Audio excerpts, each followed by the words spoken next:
Hello and good morning. I'm Michael Rowland, live in Washington on a beautiful autumn election day in America.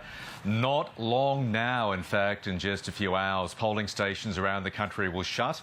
Vote counting begins to decide just who will be the next president of the United States. After a chaotic campaign, an intriguing campaign, the race for the White House is expected to go right down to the wire. The millions of Americans casting their ballots are being offered deeply contrasting visions for their country.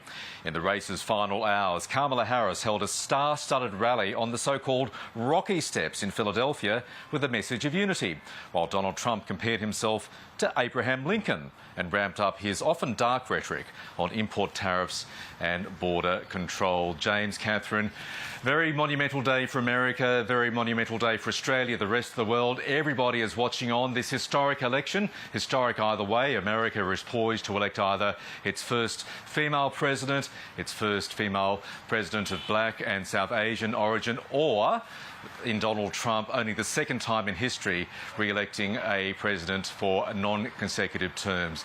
Lots going on, and as I said, we are getting down to the business end of this long, chaotic election campaign. Yeah, we sure are. Before we let you go, Michael, a lot of people will be tuning in now, might have their TV on all day. The ABC's, of course, got extensive coverage. What are some of the key moments you're going to be looking out for as the count unfolds?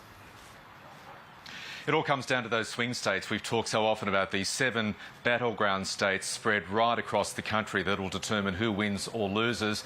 The first of those, the results come in around 11 o'clock Australian Eastern Daylight Time. That is the state of Georgia. Joe Biden won it by just 0.3 percentage points last time around, a handful of votes. It was the subject of that now infamous phone call from Donald Trump to the Secretary of State in Georgia, urging him to find those thousands of votes to help him across the line. So we should get an idea of how Georgia goes, whether Donald Trump prevails or Kamala Harris prevails, and we might get an idea of how the rest of the country will go roughly around 11 o'clock. Then at midday we get Pennsylvania, another big swing state, the most important swing state really, and another indication there perhaps as to whether either candidate is going to head for a victory tonight, or if it's going to be so close and we may be waiting days and days and days before an election result.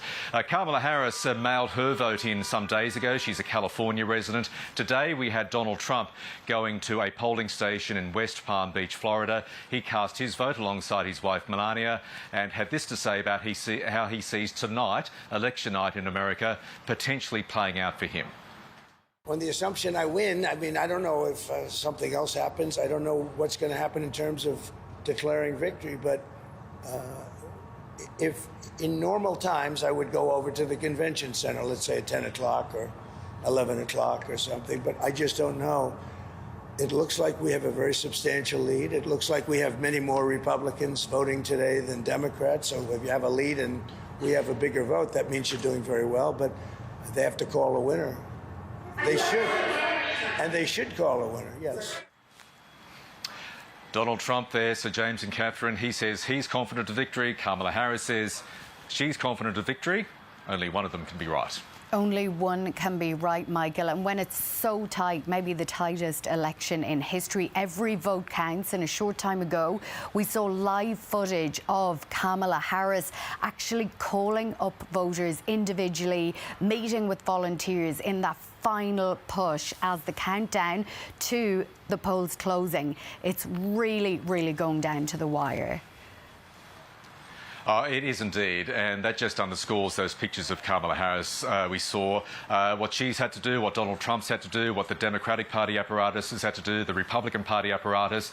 It's all about getting out the vote. There is non-compulsory voting here in America, so it's all about mobilising your supporters, getting them to vote early, get a mail-in ballot, or in fact come out to the many polling stations around America today to vote. And that could be the difference, that's mobilisation to whether Kamala Harris wins or Donald Trump wins. So they are leaving nothing on the table in this desperate last few hours of this US election campaign, one unlike any other we are likely to live through. Then again, it's America and the politics are so wild here anything could happen in subsequent election years. You just never know. Almost You afraid to never say. know what will happen in 4 years' time. Michael, thank you so much. We will be crossing back to you very shortly. Extensive coverage of the US election right here on ABC from 10 a.m. Bridget and the team will carry us throughout the day and the count. Our message to you is work from home or don't go in at all and just stay on the couch and watch ABC. That's our message. Work from home, turn on your video, turn off your video. Get out and so touch some grass as well. Get a bit of sun. Yeah, ground yourself. Is that what you're saying, James? Yeah, I am. Not that sort of grass country. Let's go overseas again because Israel's Prime Minister Benjamin Netanyahu has sacked his Defence Minister Yoav Gallant. Mr Netanyahu says there have been too many differences of opinion with Mr Gallant over the management of Israel's wars in Gaza and in Lebanon. The current Foreign Minister, Israel Katz, will replace Mr Gallant as the Defence Minister. A watch-in act remains in place for a town in Queensland's southwest, with authorities saying it's not yet safe to return and conditions could even worsen. Hundreds of residents have been evacuated from Dirranbandi as fire crews work around the clock to bring a large and fast-moving bushfire under control. An evacuation centre has been set up at the St George Cultural Centre and Hall. Livestock can also be taken to the St George Showgrounds. We need an opportunity for crews to sort of assess the situation in Dirranbandi this morning, have a look. We understand at the moment the community has no power due to a number of poles that were impacted in the fire yesterday, and the community has no telecommunications at the moment. So we are asking residents to hold.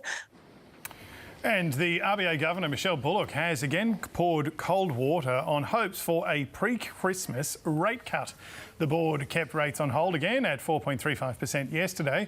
While inflation is falling, the central bank governor says it remains too high and added that rates need to remain, what she says, sufficiently restrictive.